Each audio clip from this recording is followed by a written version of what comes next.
So let's do this. I want to talk today about applying pressure and why a lot of players simply don't understand it or they don't value it at all. So the idea of pressure in a laning phase is the idea that your opponent respects all the possibilities that you have, and they play accordingly. And so in lower divisions, the biggest thing that I hear is, well, X Pro player did this, or X Challenger game matchup played out like this, so this is how I should play it, right? And I'm like, no, actually, how you should be playing it is basically you should get a gauge for how your opponent's starting the lane, and then play from there. Adjust accordingly.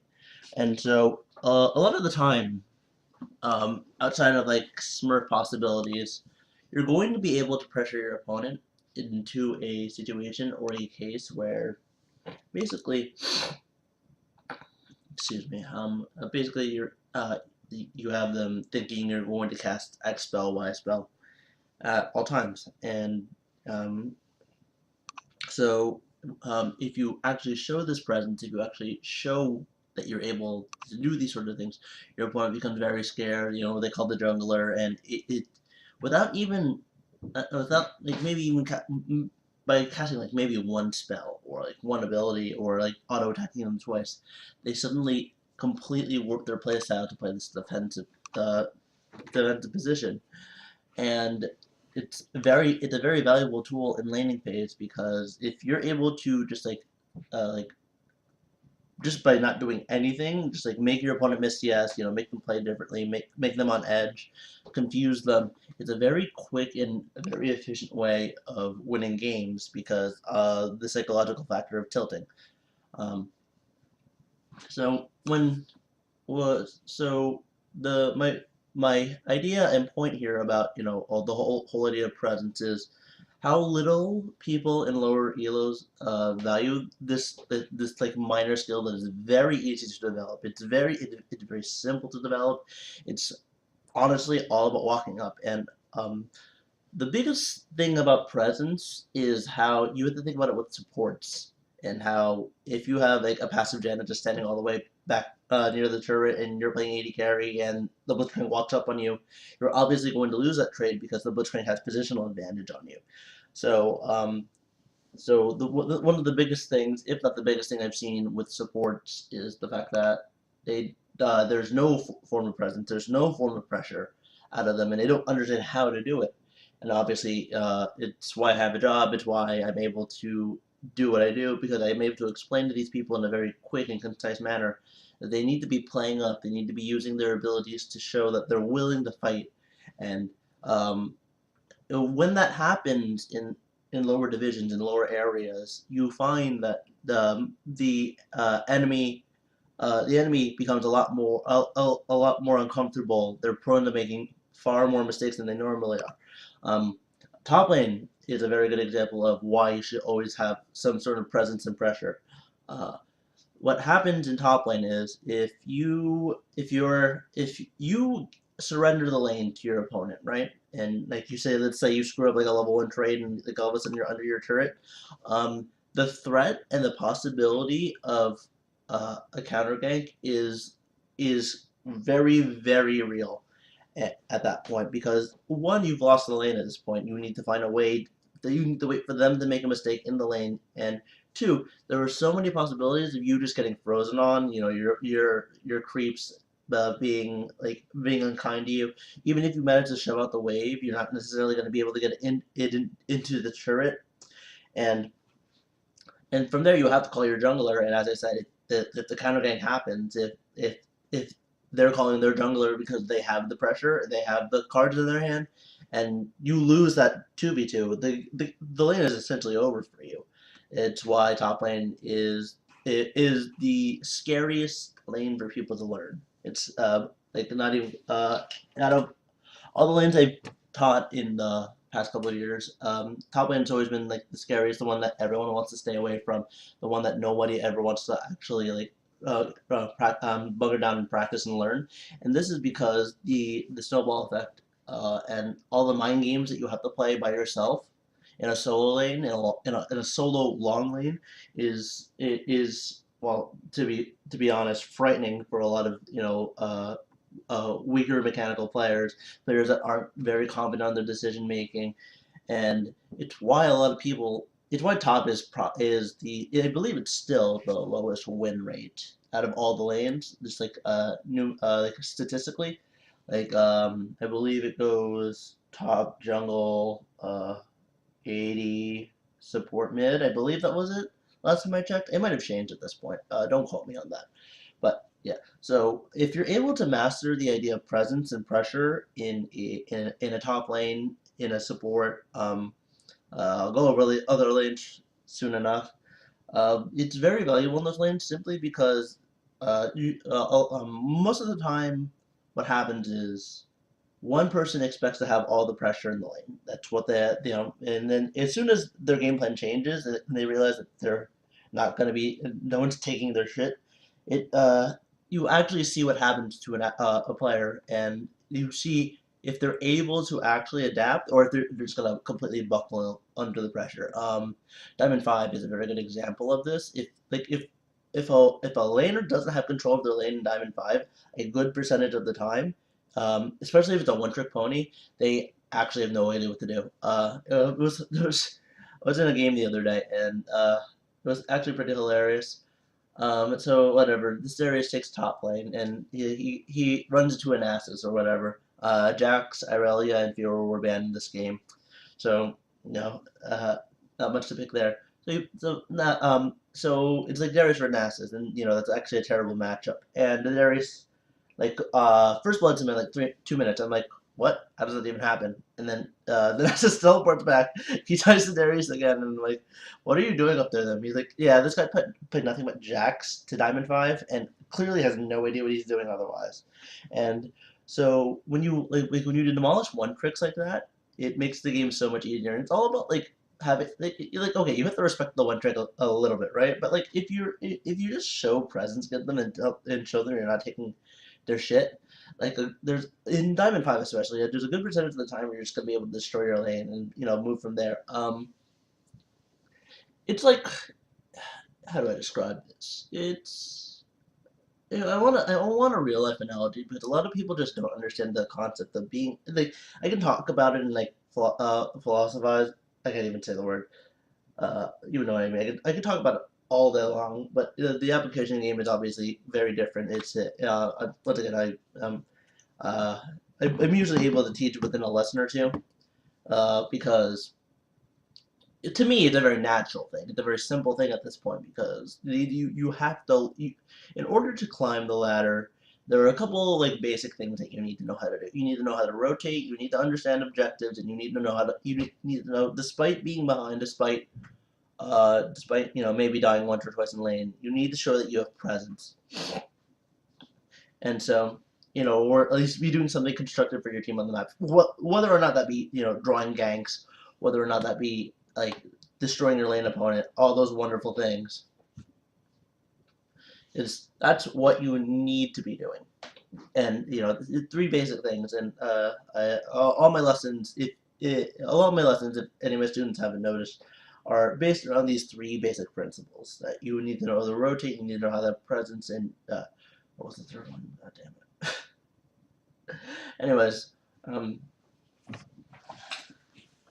so back on the topic of like just having presence in lane, like so if you like look through all the other lanes, it becomes like a very interesting like struggle for carries especially. The biggest thing about having presence in lane as an AD carry is understanding your auto attack range, and it's why I have such a struggle of trying to learn the role. I'm like 70, 80 games into trying to learn AD carry out of the 400 I wanted to do before the start of the season. I don't think I'm going to be able to reach that goal, unfortunately. It's just way too daunting of a task at this point, and I've started taking up actual work again as a coach. Um, the biggest thing is like understanding your ability and auto attack ranges and being able to get in every little bit of harassing the enemy as you can. And it once again, it comes down to mastery of the champion. Lucian is a very fine example of like understanding your champion and understanding how to like pressure with him. If you like miss lane singers on your enemies like 15 times, obviously you're not doing anything in lane. You like that's not what your champion's supposed to do. If you don't like use your dash to like get double shots off on the enemy AD carry and then back up, it becomes very difficult for you to actually do anything in lane, and the support can't really do much with you. But if you hit like two Qs in lane, it's a completely different champion. So you look at what's possible with your champion and you figure it out from there. Vayne's another great example of pressure. Um, what a good Vayne will do against like someone who isn't really that great at AD carry is they'll be able to weave in their auto attacks during CS, and then like they'll be like auto tumble auto for two attacks, and then uh, they get the third attack off, and then obviously the enemy carry backs up, and that's exactly what Vayne wants, because she's going to be able to just walk away from her short trade with her silver bolts, and that's how you see a lot of like good Vaynes beat like all the bad players in your games, and it's why Vayne is. It's one of the reasons that there's such a fascination with Vayne, because the skill cap of Vayne in versus the floor vein is surprisingly a lot closer than people give credit for. Like the capital's involved like using your ultimate correctly, understanding condemned spots and all that crap. But the floor comes from understanding Vayne's landing phase and how absurdly difficult it can be. But you need to know how to abuse the opponent if they don't know how to lane against you, and that's why Vayne always is always a perennial champion that exists. Like, because people want the outplay, people want to play the absurdly satisfying champion that you only auto attack with, and kill people with, and things like that. So when it comes to marksman, it's really the pressure. The idea of pressure really only comes through your ability and attack ranges, and mastering those is what's going to give you the keys to uh, make a presence in lane. Jungle presence is a lot different from laning presence. Obviously, you want to appear everywhere, but you also need the farm, and it's in the early game as of recently, it's become a very different. It's become a different game entirely for junglers. Because there's so much emphasis on the first about 10-15 minutes of the game due to all the snowball effects and snowball changes that have been introduced by Riot this season. Junglers end up becoming a lot more important than they would normally would. Level 6 junglers are not as strong as they used to be. There was like last season was a pretty good season for level 6 junglers, but early pressure junglers like Xin Xiao and Lee Sin and such have had a lot more impact in games simply due to the erratic snowball nature of what's going on right now. Oh, hey David. Well, 1208. Aurelia band often in high elos. Hmm. I'd say like a good 30% of the games. I wouldn't be surprised if Aurelia was banned. So anyway, that's what I was talking about jungle pressure. Jungle pressure involves, making a presence in every single lane, making uh, making sure that all your landers have something to do. And obviously, what happens is the lane pressure affects you more than anyone else in the game, because all of a sudden that available line of play is now not available or really risky to take. And there's the I'm not a big fan of absolutes, but an absolute that a lot of people like to use is don't gank a losing lane, because the counter gank is way too punishing and you will lose every single time, right? So that's not necessarily true. There are plenty of ways to gank a losing lane. There are plenty of times where you should be ganking a losing lane. It's all about like what information you can get immediately, and what information you can get by pushing your limits. Um, through every lesson I've done, I talked about I don't talk about it directly, but I mentioned how you can be pushing your limits and how you can be taking a risk that might not pay off, but at least you learn from it.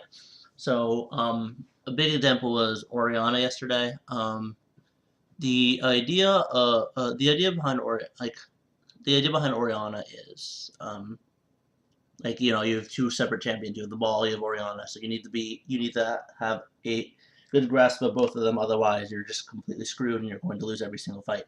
So what I ended up seeing yesterday was despite a really strong landing phase and a very good control mastery of the ball and the player, he faltered off as soon as he was pressured, as soon as he made a decision. Had to make decisions about what was going on in the team fight within like a second or two, and so that's what I'm talking about when I say like if you need to make better decisions immediately, and it needs to become a reflex to you. Now, what does this have to do with jungling? Well, it has to do a lot with like how you place your wards, or like how much information am I gonna get off this ward if I place it here immediately? How much like what happened if I farm this camp and the enemy jungler shows in an area I expect him to be? Where do I think the jungler is going to be? Like you need to figure out what information you got and how it applies to your laners, how it applies to what your game plan is.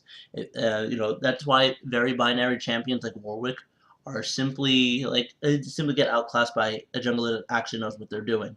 Junglers like Sejuani, very fragile early. Ram is very fragile early. If they don't understand what's going on, if they don't understand what's going on as a jungler in the early game and can't figure out like a plan to like beat it or scale, you see the problem like against like a much more aggressive jungler, and that's not to say like aggressive jungling is the only way to play solo queue. It's not. That's not what I'm saying at all. Because a lot of times aggressive junglers will get themselves into trouble because they're it's blind, it's rash, it doesn't make any sense, and from there they end up losing the game because they throw away what is their like early game lead and stuff like that. So the idea behind pressure and just like thinking about the game in general is very interesting when you talk to a lot of players because this whole concept of pressure just doesn't really make any sense to them. And they don't really think about it this way. They just think, okay, like I just need to like farm it out, farm it out, no matter what. And or like I just need to play like I need to play aggressive. I need to go for the kill. Blah blah blah. A lot of the time, pressure simply involves you positioning yourself well and maybe throwing out one ability to prove to your opponent that you actually mean business. And especially again, this is a lesson that a lot of lower ELO people need to learn, and they'll climb drastically because of it. If you show that you have at least some idea what you're doing, the opponent either will respect it and you'll have a lot more breathing room, or they won't respect it and you'll be able to destroy them. So it's a big reason why I tell people that maybe one champion or two champions is like not good enough. Like just because excuse me, I'm saying one champion or two champions is good enough. I'm losing my thought process here. Sorry. One champion or two champions is good enough because if you know how to play that champion and you know how to play it well, and you're able to have some form of like competency in every single game, you will see a much higher win rate than it would be for me to work with you through like 5,000 different champions and tell you what you're doing wrong with all of them, and you slowly work on them from time to time. Um, there's a there was a student I had for a couple of weeks a few years ago. Very, very, very non-committal. He always liked to play like two or three champ. He didn't like to play two or three champions. He was at like a pool of like 10 champions that he would play, and every lesson would be a different champion. And I felt like, at one point I was like, "Are you actually getting anything out of what I'm teaching you?" He's like, "Yeah, I'm learning how to play this champion and this champion and this champion. And, all the presents I get for this champion." I'm like, "But are you actually learning anything? We've been working together for like 3 weeks now, and you haven't actually gained any ELO. Do you understand why that happened?" He's like, no, I don't. I really feel like I'm learning from this. And at that point, I was like, so what's your goal? And he was like, well, I want to climb at the end of the day. I was like, are you sure you want to climb? Because if I change my lessons for you and you complain that you just wanted to learn, we're gonna have a problem here. He's like, no, I actually want to climb. And so this is when I introduced the band list. This was the first time I introduced the band list. I was like, okay, you get to play Annie, you get to play Rise, you get to play what's the third champion? I think it was like Ezreal. I was like, you get to play these three champions. That's it. He's like, what do you mean? I'm like, we're gonna work on your mechanics, we're gonna work on your decision making, and these are the best champions to do it on, in my humble opinion, for you. He's like, okay, I trust you, and lo and behold, he was like a silver 3, silver 4. He hit platinum within like, I believe it was 2.5 months of me working with him. So, so my point here is, like, I'm digressing like in 12,000 different ways at this point. My point here is that want if you want a quick answer, a very quick answer, a very sharp answer to why you aren't climbing, it's probably because you aren't pressuring enough. It probably means you are screwing up somewhere, or you're giving up a lane somewhere for absolutely no reason other than you have no idea how to create pressure, how to create presence in a lane. And if you know, a lot of the time you're not going to be able to figure it out by yourself. You're going to need to watch yourself and figure out why the enemy is doing this or doing why, or talk to someone else about it. Plenty of free resources out there, plenty of videos out there. I'm sure someone has a video series about your champion. Even things like Teemo, I'm sure they exist. So you just need to figure it out for yourself, or I'm always around. Alright guys, I will be right back. Let me just push this and I will be starting solo queue. If anyone wants to listen